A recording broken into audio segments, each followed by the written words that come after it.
আমার প্রিয় দল হচ্ছে আর্জেন্টিনা। তবে আর্জেন্টিনা একটা ইমোশনের নাম, প্রচণ্ড ভোগায়। অর্থাৎ ভোগায় মানে কি, সেটা হচ্ছে কি যে সারাক্ষণ হচ্ছে টেনশনে রাখতে পছন্দ করে। এই বুঝি হেরে গেল, এই বুঝি হেরে গেল, এই বিষয়টা এক ধরনের ভালোই লাগে, খারাপ লাগে না। তবে আর্জেন্টিনা বড় ইমোশনের নাম, এই ইমোশনটা সবার ভিতরে কাজ করছে। এটা যদি আর্জেন্টিনা ঠিকঠাক মতো করে বুঝে থাকে, তাহলে অবশ্যই আর্জেন্টিনা একদিন আমাদের শিল্পী সঙ্গীর ক্ষেত্রে এগিয়ে আসবেন। দেখেন, দল যখন সাপোর্ট করেছি, আর্জেন্টিনা কাপ নেবে কি নেবে না এটা তো বলবো না, নেগেটিভ বলবো না, পজিটিভ বলবো, আর্জেন্টিনা কাপ নেবে।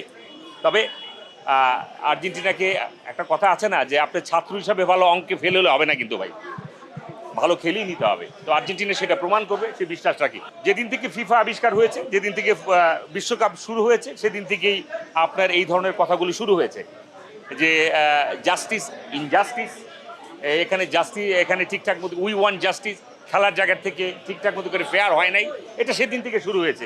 আপনারা যদি ফিফা সম্পর্কে ভালো কিছু তথ্য নিতে যান, আপনারা যদি ফিফার রেফারিংয়ের ক্ষেত্রে তথ্য নিতে যান, আপনারা জেনে থাকবেন যে এই ধরনের লেখালেখি কিন্তু আজ থেকে না, এটা 1930 সাল থেকে লেখা শুরু হয়েছে।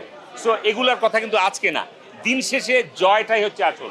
এখানে জাস্টিস হলো না ইনজাস্টিস হলো সেটা আমি বুঝতে চাই না ভাই। আমি কি আজকের খেলায় জয়ী হয়েছি কিনা সেটা আপনার কাছে প্রশ্ন আমার। আমি যদি জিতে থাকি, আজকের খেলা আমি জয়যুক্ত হয়েছি।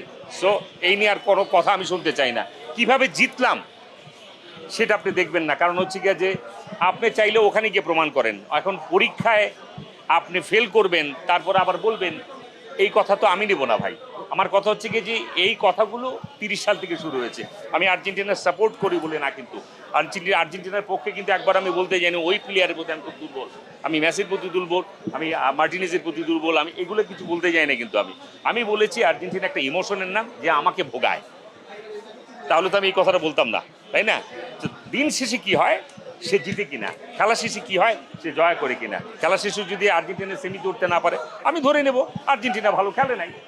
আমি একবারও বলবো না বিপক্ষ দলে যিনি ছিলেন ইংল্যান্ড, তারা ইনজাস্টিস করে জিতেছে, এই কথাটা আমি বলবো না। কেন বলবো না? আমার কথা হচ্ছে যে ভালো খেলেনি তাই জিতে নাই।